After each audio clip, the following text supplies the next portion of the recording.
एक बार फिर पश्चिम बंगाल की निगाहें मुर्शिदाबाद पर थी, जहां हुमायूं कबीर अपनी नई पार्टी का ऐलान कर रहे थे। हुमायूं ने अपने राजनीतिक दल का नाम जनता उन्नयन पार्टी रखा है। कार्यक्रम को संबोधित करने के बाद उन्होंने वंदे मातरम का नारा भी लगवाया। वंदे मातरम, वंदे मातरम, वंदे मातरम।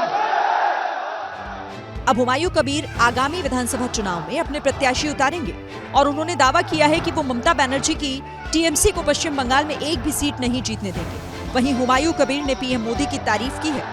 मैं कुछ नहीं बोलूंगी, सबसे बड़ा चेयर है, उनका इज्जत देना चाहिए।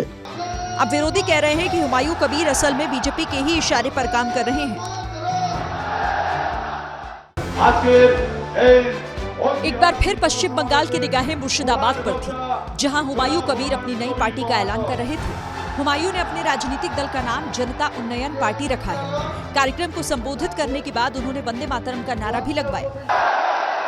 वंदे मातरम, वंदे मातरम, वंदे मातरम। अब हुमायूं कबीर आगामी विधानसभा चुनाव में अपने प्रत्याशी उतारेंगे और उन्होंने दावा किया है कि वो ममता बनर्जी की टीएमसी को पश्चिम बंगाल में एक भी सीट नहीं जीतने देंगे।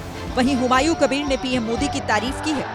मैं कुछ नहीं बोलूंगी, सबसे बड़ा चेयर है, उनका इज्जत देना चाहिए। अब विरोधी कह रहे हैं कि हुमायूं कबीर असल में बीजेपी के ही इशारे पर काम कर रहे हैं। एक बार फिर पश्चिम बंगाल की निगाहें मुर्शिदाबाद पर थी, जहां हुमायूं कबीर अपनी नई पार्टी का ऐलान कर रहे थे। हुमायूं ने अपने राजनीतिक दल का नाम जनता उन्नयन पार्टी रखा है। कार्यक्रम को संबोधित करने के बाद उन्होंने वंदे मातरम का नारा भी लगवाया। वंदे मातरम, वंदे मातरम, वंदे मातरम। अब हुमायूं कबीर आगामी विधानसभा चुनाव में अपने प्रत्याशी उतारेंगे और उन्होंने दावा किया है कि वो ममता बनर्जी की टीएमसी को पश्चिम बंगाल में एक भी सीट नहीं जीतने देंगे। वहीं हुमायूं कबीर ने पीएम मोदी की तारीफ की है। मैं कुछ नहीं बोलूंगी, सबसे बड़ा चेयर है, उनका इज्जत देना चाहिए।